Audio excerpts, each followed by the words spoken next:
The Jack Benny Program, presented by Lucky Strike. Quality of product is essential to continuing success. Exhibit A, Lucky Strike. Fine tobacco is what counts in a cigarette.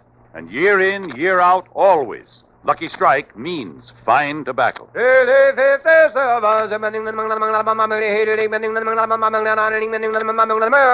Lucky Strike presents The Man Who Knows.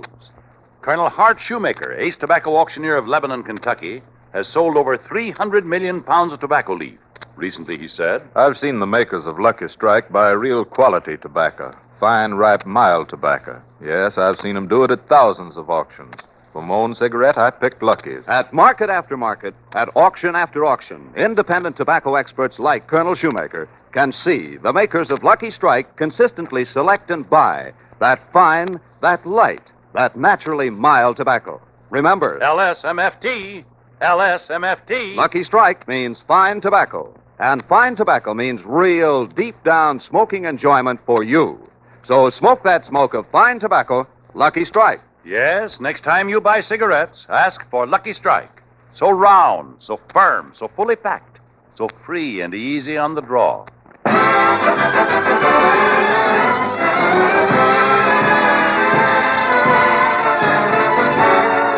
The Lucky Strike program starring Jack Benny with Mary Livingston, Phil Harris, Rochester, Dennis Day, and yours truly, Don Wilson.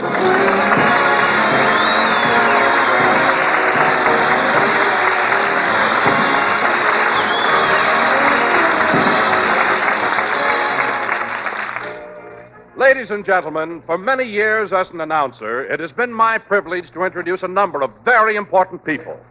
But never have I felt the pride that is glowing within me today as I introduce the gracious and beloved star of our show.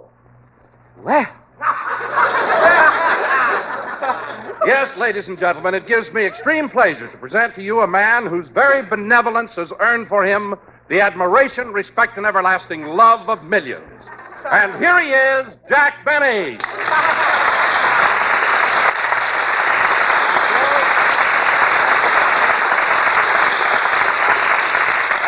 Thank you. Hello again. This is Jack Benny talking. And, Don, that was the most beautiful introduction I've ever received. The most touching. I mean, whatever made you think of it? There are only 27 more shopping days till Christmas. What? And I don't want any more of those lousy shoelaces. Oh, Don, you didn't like the shoelaces I gave you last Christmas? No, I didn't. Well, what was the matter with them? I mean, were they too long or too short or what? Well, Jack, now I've been with you 13 years, and I didn't think a pair of shoelaces was an appropriate Christmas gift. Oh. Well, Don, you silly boy. I mean, if you didn't like the shoelaces, you could have exchanged them for a box of Kleenex or dental floss or something. Anyway, Don, I do appreciate the fact... Come in. Telegram for Jack Benny. I'll take it, boy. Just a minute. Here's a tip for you. Yes, sir. I wonder who this telegram... You can go, boy. I gave you your tip. But, Mr. Benny, these ration stamps aren't good anymore. Don't be so sure.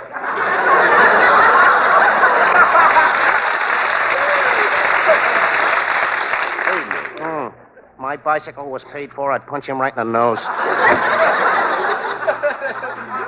Go be nice to people. Jack, who's the telegram from? Wait till I open it. Well, dear Jack, please be at the studio tomorrow morning at 9 o'clock for further discussions. Signed, Jack Warner. Discussions about what? Didn't I tell you, Don, the Warner brothers have finally decided to make that picture. You know, the story of my life. It's going to be... Hello, Jack. Oh, hello, Mary. Mary. I've got wonderful news. Sorry, I did that. I mean, I've known you so many years. Mary, I've got wonderful news. Warner Brothers is going to make the story of my life. Gee, that's swell. What gave them the idea? Well, after I made The Horn Blows at Midnight, they received thousands of letters demanding the life of Jack Benny. I wonder how they meant that. Anyway, they've done a lot of work on the story. You mean they finished the script already? Yes, Marion, it's going to be great. You know, there's a lot of action in the opening scene. You see, in the opening scene, I've just been born, and as the doctor leaves the house, my father shoots him in the back. It's really very exciting. Say, Jack, when they made the Jolson story, they had Larry Parks play the part of Al Jolson. Now, in your picture, who's going to play you? Well, we don't know yet, but to portray the real me, they're considering Errol Flynn.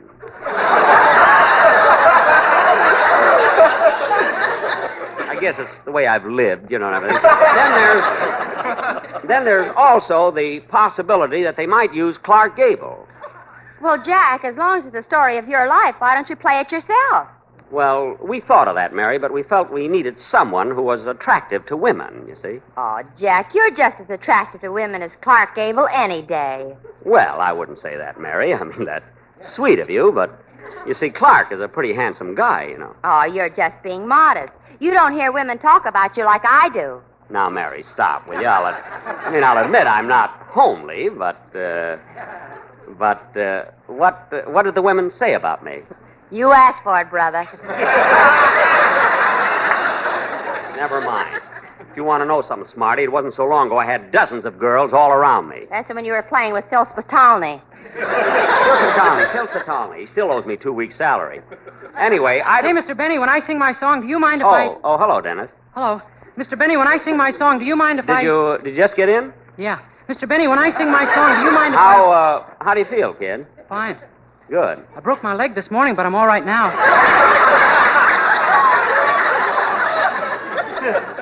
Dennis, just go ahead and sing your song. Well, aren't you going to ask me how I broke my leg? No, I'm not. Now go ahead with your song. My mother was right. You don't want me to get laughs.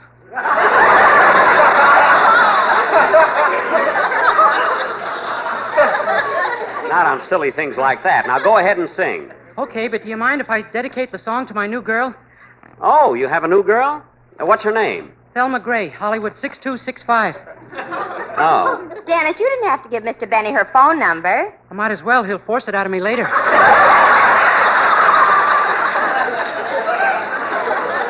Now, wait a minute, kid. When did I ever threaten you to get a girl's telephone number? Remember in New York when you took me to the top of the Empire State Building? Jack, you didn't. He held me over the edge by my suspenders. Well, you're lucky you didn't go out with that girl. You've still got your watch. Girls. But this girl's different, Mr. Benny. Oh, you really like her, eh, Dennis? Yeah. Last week was her birthday, so I took her around to all the clubs. We went to Ciro's, the Macombo, Slapsy Maxie's. Really? How those places stay in business, I'll never know. We were the only ones in there. Dennis, what night did you go? Oh, nice.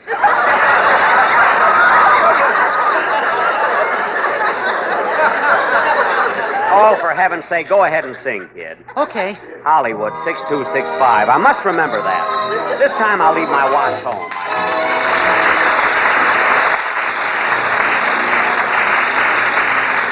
As you walk, as you talk with the one you love, do you know just how lucky you are? When you stroll hand in hand neath the moon above, does your heart sing how lucky you are? There's so many heartaches in this world of ours. Sometimes the dreams will come true when the one that you love is in love with you. That's the greatest of blessings by far, and you don't know how lucky you are.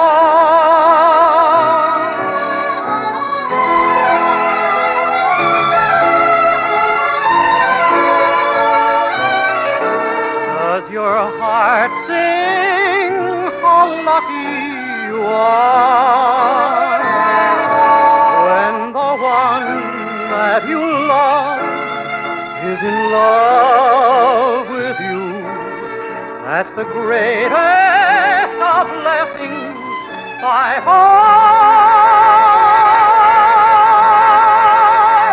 And you don't know how lucky you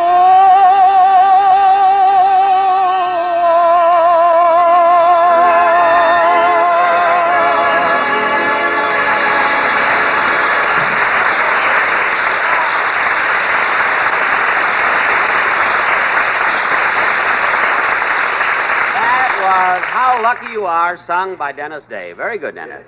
Say, Mary. Aren't you going to ask me how I broke my leg? No, I'm not, and stop being silly.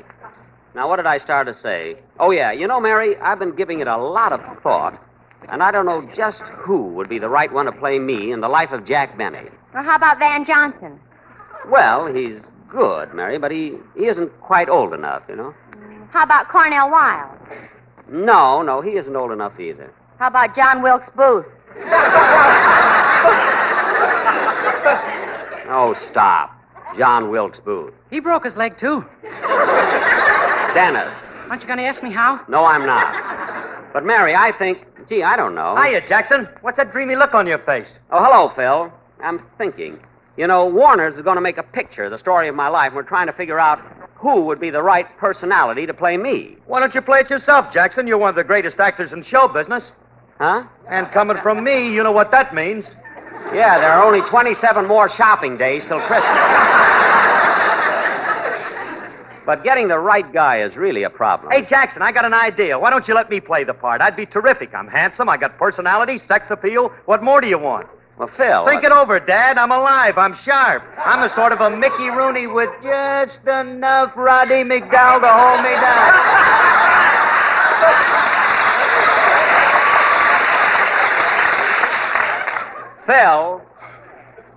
Philsy boy, do you think for one moment that I'd let you play... Do you think for one moment I'd let you play the lead in a picture as important as this one? You'd be drinking all the time. What's wrong with that? What? You made the horn blows at midnight and you were sober. Not after the preview. Anyway, Phil. Hello, Livy. How you, Don? Hello, Phil. Hiya, Dennis. How you feel, kid? I broke my leg this morning, but I'm all right now. Dennis. Just call me John Wilkes Booth. Dennis, keep quiet, will you? Now, Phil, I hate to be the one to suggest it, you see, but it's time for a number from your corny band. Corny band? Apparently you haven't heard.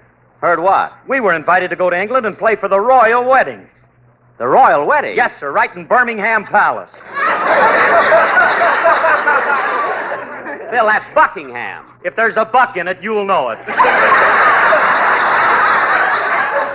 Darn right. Now, come on, Phil. Let's have a band number. Oh, wait a minute, Jack. Don't you think it's about time we do a commercial? Don, we're not going to do a commercial this week. Go ahead, Phil. But, Jack... Don, I'm running this show. Go ahead, Phil. But, Jack, the quartet worked on it all week. I don't care if they did. Go ahead, Phil. And there's a part in it where you play the violin. Hold it, Phil.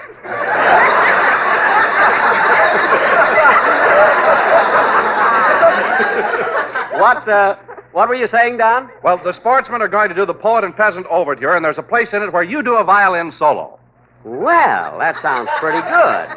See, I had no idea this was going to happen. Gosh, this is really a surprise. Some surprise. Unbutton your shirt and take out your violin. Okay, Don, when do I come in? Just watch the boys. They'll give you your cue. Good. The Poet and Peasant Overture. Take it, boys.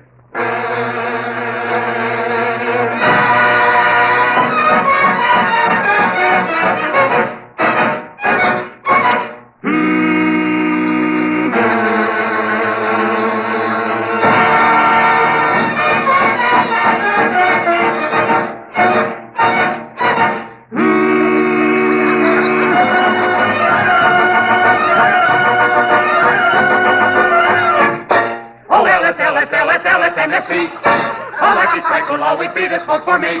Now? Yes. Now? Yes. Now? Yes, yes, yes.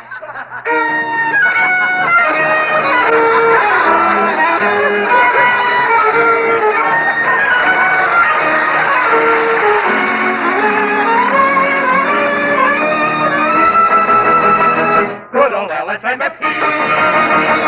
That's a cigarette for me. My lucky strike. one you will like. Every food and sleepy Wrigley, they're from Kentucky. They smoke a lucky. They're so round and firm and fully. They are so fully packed. Yes, you will like a lucky strike.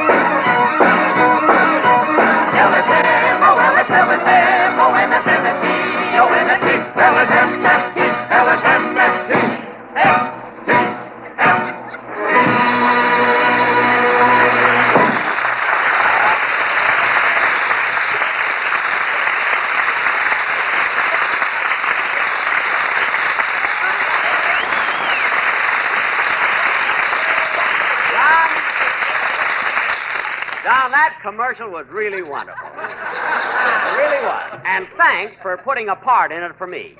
I mean, the boys were just great, and the violin solo was out of this shirt. Out of this shirt. And by the way, kids, before I forget it, next Thursday on Thanksgiving, I want you all to come over to my house for a turkey dinner. Turkey? Gee, I wonder if I could have one of the legs. Sure, kid. Why? I broke mine this morning.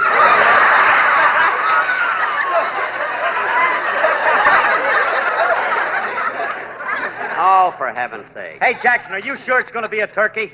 Of course I'm sure. Why? Well, last year you said you ran over a turkey, and when we bit into it, it turned out to be a buzzard. Well, it's a real turkey this time, isn't it, Mary? Yeah, I was with Jack when he bought it. That's right. In fact, yesterday I called him and suggested that he throw a Thanksgiving party for the whole gang. He must have been in a good mood because he went for the idea right away. Well, Mary, I'm glad you called, and it's a good suggestion. Huh? Fine. Hurry over and we'll go shopping. Goodbye. Oh, Rochester. Yes, sir. Where have you been? Out in the garage trying to fix up the car. When you hit that truck last week, you bent the axle. Did you fix it? Uh-huh, but I had a lot of trouble. Trouble? Yeah, when I loosened the nut that holds the axle, the lights fell off. Oh. So I took a nut off the rear door to fix the lights, and the steering wheel fell off. Gee. Then I took off the wire that holds the radiator and used it to tighten the steering wheel. And the radiator fell off? No, the fenders. All four of them? All 5 of them. 5? We only have 4 fenders. How about the one we hold over our head when it rains?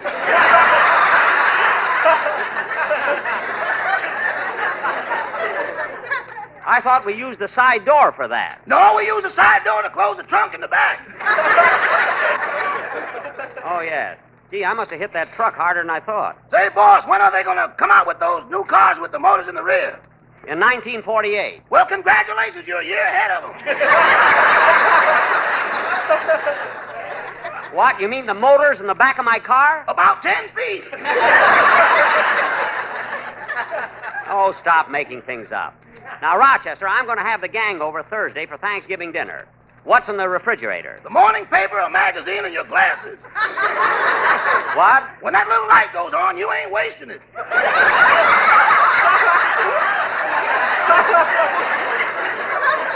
I'm not talking about that. I mean food for Thanksgiving. Well, we've got everything except a turkey. You want me to go out and buy one? No, Miss Livingston is coming over, and we're going to... Well, that must be her now. So long, Rochester. We'll be back in about an hour.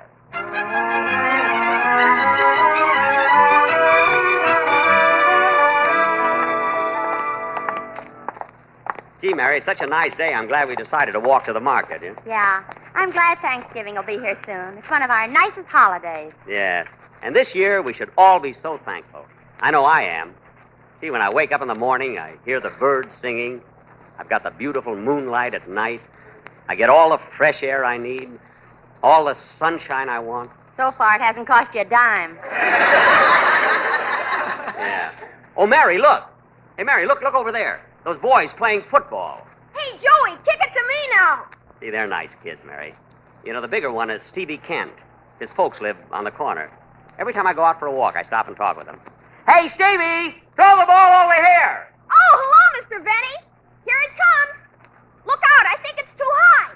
You have to run for it. Faster. You better jump for it. Wow, what a catch.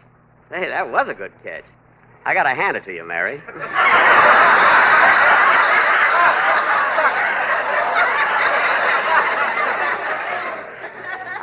How did you do it? I don't know, but you can buy me a new girdle for Christmas. Okay, you know, Mary, UCLA could have used you yesterday.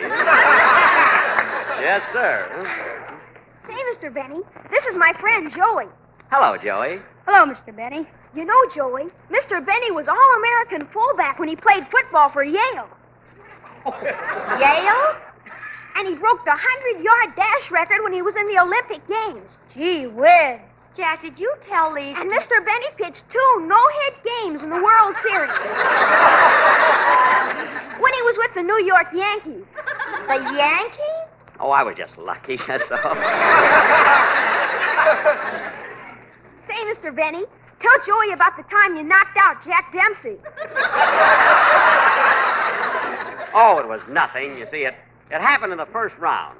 We were mixing it in the center of the ring when suddenly Dempsey caught me with a powerful right hook to my chin. It shook me a little. I realized he was dangerous, so I decided to end it quickly. I shot 2 lefts to his midsection, crossed a right to the jaw, and down he went. I didn't mean to hit him so hard. He was out for over an hour. Gosh. Well, so long, kids. We got to get going. You know, Mary, I was just... Oh, shut up.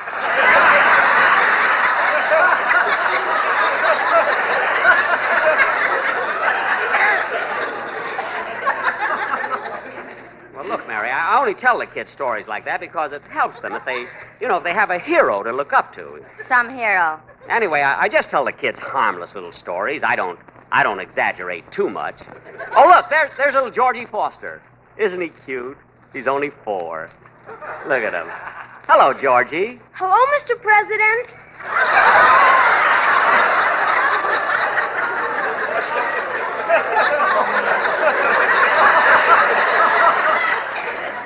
Oh, brother.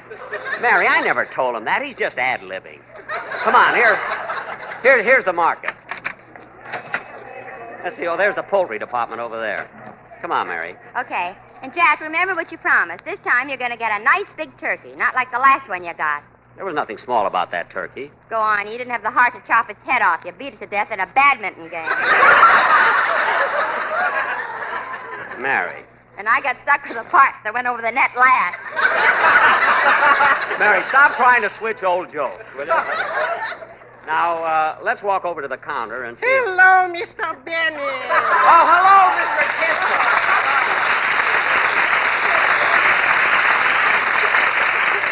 Oh, Mr. Kitzel, what are you doing behind the meat counter? Oh, I'm helping out here for the holidays. Oh, you're just working here temporarily. Huh? Yes, until my boss gets back from the wedding. The wedding? In London? They had one there, too? Yes, last Thursday. Oh. Well, look, Mr. Kitzel, I want to buy a turkey. Are they very expensive? Expensive? You mean they're that high? Come here a minute. Huh? Step closer. Do you know that turkeys are what turkeys are selling for today? No. Well, if you knew, you'd be nervous too. Come a little closer.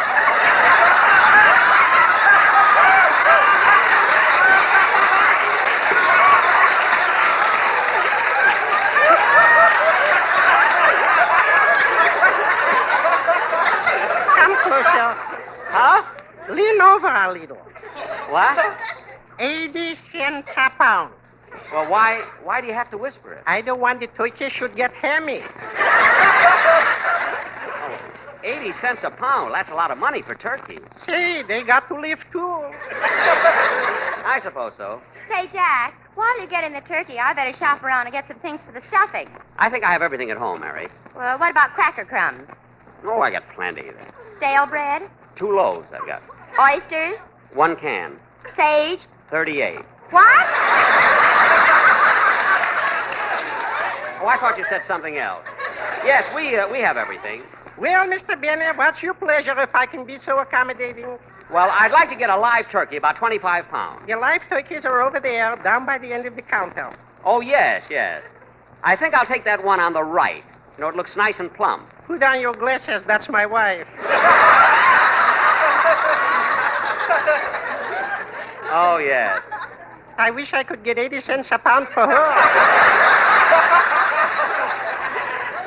What? Nothing, I'm daydreaming. Well, now, Mr. Kitzel, what would you suggest? Well, if you want a nice live turkey, what about this one over here? Say, Jack, this one's nice and plump. I've seen turkeys look plump, and they're all full of feathers. I'm going to feel this one myself. Hold still, turkey. Oh,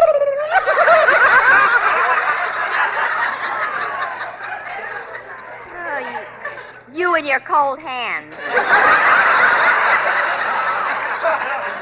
Well, Mary, what do you think about it? Well, it looks all right. Yeah, but I wouldn't have the heart to kill it.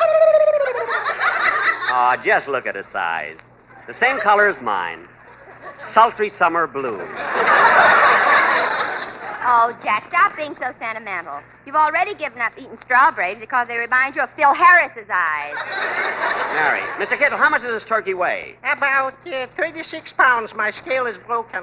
Oh, well, I'll weigh it on that scale over there by the door. Come here, turkey. Come here. That's a good girl. Come on, Mary, we'll go over the scales. Now, hold still, turkey. Mary, put in a penny. Okay. Oh, look, Jack, a card came out. Yeah, what does it say? You weigh 36 pounds and you ain't long for this world. There's a picture of Fred Allen on the other side there. Well, that's much too big. Oh, Mr. Kitzel. Your pleasure? This turkey's too big. How much does this one weigh? This one right here. I think 29 pounds. Aren't you sure? Wait a minute, I'll check. Oh, Hattie, how much does this turkey weigh? 29 pounds, but I'll check. Hey, Joe, how much does this turkey weigh? 29 pounds, but I'll check. Hey, Herman, how much does this turkey weigh? 29 pounds, but I'll check. Hey, Sam! All right, I believe you.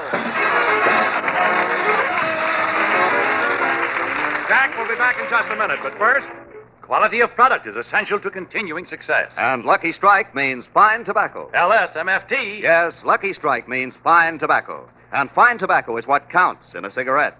Remember what happens at the tobacco auctions? Year in, year out, at market after market, independent tobacco experts can see the makers of Lucky Strike consistently select and buy that fine, that light, that naturally mild tobacco. Lucky Strike presents The Man Who Knows. Mr. Carl Hartfield of Greensburg, Kentucky, has been working as an independent tobacco buyer for the last 29 years. Recently, he had this to say. Season after season, I've seen the makers of Lucky Strike buy fine tobacco, ripe, prime leaf that's got real smoking quality. I've smoked Lucky's for over 28 years. So, for your own real, deep-down smoking enjoyment, remember... LSMFT. Lucky Strike means fine tobacco. So smoke that smoke of fine tobacco, Lucky Strike. Yes, next time you buy cigarettes, ask for Lucky Strike. So round, so firm, so fully packed, so free and easy on the draw.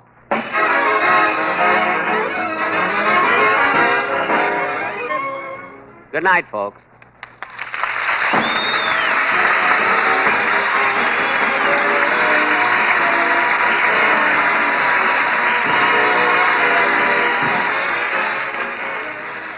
This is NBC, the national broadcasting company.